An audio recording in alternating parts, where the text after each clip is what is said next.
I didn't want to experience the problems gaming had created in my life, so what did I do? I played even more, and an addiction was born. And all these people, they have a natural tendency, because of this personality, to be attracted to screens in general and to games in particular. Now, it's not only the person, it's also the games.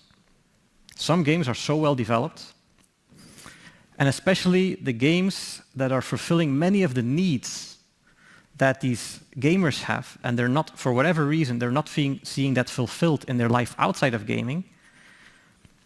That's when these games start becoming really attractive and maybe a bit too hard to let go for these people. Look, it's a modern tragedy. Because now stimulus people are able to get in the modern video game, including the social stimulus, they can have so many needs met, and the sensory hold the modern video game can have on the developing brain, who can't make those reasonable judgments that as an adult most of us can. That's the real challenge, and that's the parenting challenge that is, I think, different to other novelties in the past, be it television or fatty food or those sort of things. I mean, after 2 years of college, I had less than a 2.0 GPA, was on academic probation, was on the cusp of failing out because I would just wake up every day and play video games from about 11 a.m. till 3 in the morning. So a lot of the gamers that I work with are actually not aware of like what their negative emotions even are, because they spend so many hours a day doing something that is literally shutting off their negative emotional circuitry. And as promised then, I will start with basically the fundamentals of this industry, that the industry today is $260 or so billion a year of consumer spending. All of a sudden, it's this juggernaut of an entertainment business governed by these massive companies. What it produces is in part related to the fact that it's structured a certain way, that it's owned a certain way. Here we see Tencent, $35 billion a year, large Chinese company. Ever since last year, Sony had a really good year, roughly $30 billion in sales, and Microsoft, post-acquisition of Activision Blizzard, now capping at $20 billion or so total. So those are the three largest companies, right? Immediately you see that it's a very top-heavy place. With any element of addiction is an element of escape. What you're really looking at are people that can create these online lives through the computer that they like better than their own.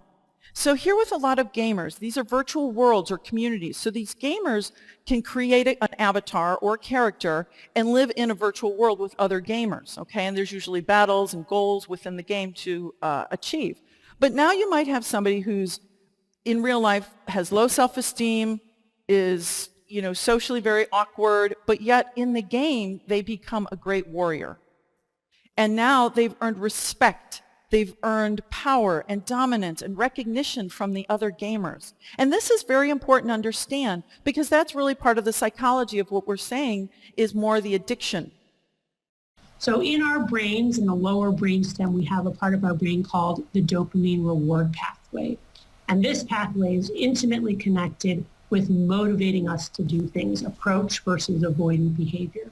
And the way that our brain signals to us that we should do something again is by releasing dopamine in the reward pathway. Dopamine is one of our pleasure neurotransmitters. It's not our only pleasure neurotransmitters. We have opioids, we have GABA, we have anandamide, but it is a very important one, and it's probably the final common pathway for all reinforcing behaviors. So when we talk about a drug or a behavior that's addictive, what we notice about those substances and behaviors is that they release a lot more dopamine in that reward pathway than other types of substances or behaviors. And they do that because they're highly reinforcing, and in this day and age, they're actually engineered to do that. So whether the drug is video games or whether it's cannabis, it basically causes the release of dopamine in our brain's reward pathway to differing levels, but it's a final common pathway, which is why often we see people who have cross addictions, right? They give up one substance or behavior, but then they flip over to another one because they're just trying to find a way to kind of, get that dopamine pathway going again. And all these different reinforcing behaviors and substances work on the same pathway, ultimately in the same way. But gradually, by making small progress in their life outside of gaming, the desire to game, the need to game for them will gradually go away, and they can eventually create healthy habits when it comes to gaming and screen time. Create screen-free moments. For someone who has gaming at 10 out of 10, for fun, it's really hard to do other things that have nowhere near the same enjoyment as the games. So create screen-free moments, and of course, do this, start small. I don't want to create big problems at your house. Start by creating, for example, a screen-free evening in the week. One evening in the week, we do the screens away for a few hours, we play some board games, do things on our own, maybe go out somewhere, maybe even upgrade it every now and then to maybe a whole day. But you'll see this will really help a lot, especially when it comes to the next step, which is to help them make progress in their life outside of gaming. When I have talks with these people who are struggling, it has a lot to do with small steps they have a hard time setting. Things that maybe for you are very easy and just you don't even think about it. But stuff like texting a friend to meet, sending out that email for the job interview, finally getting that driver's license done. All these things for you, maybe it's easy, but for others, especially these guys, it can be really tough. But by making small incremental progress in their life, I usually focus about 5 to 10% out of their comfort zone every week. We make challenges, and gradually you see you can have a big impact on their life there.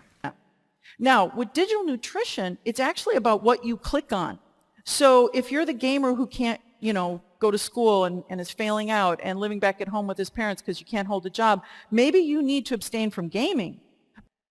Have tech-free family time every night. Maybe at the dinner table there's no devices. Maybe even 1 hour after dinner you say no media, no television, no video games, no nothing. People go, well, what do we do? Well, I don't know, maybe you'll talk to each other.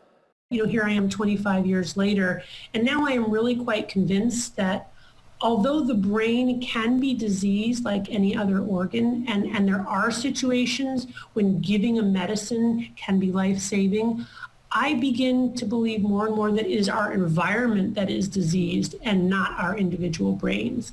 And that what we really need to do is change our environment. And we can do that in the microcosm of our own lives, our own families, our own living situations. But I think even more broadly as societies, we have to recognize that there's something actually toxic and depressogenic about the world that we have created.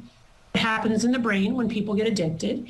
I talk about gambling, pornography, social media being drugs just like cocaine and alcohol.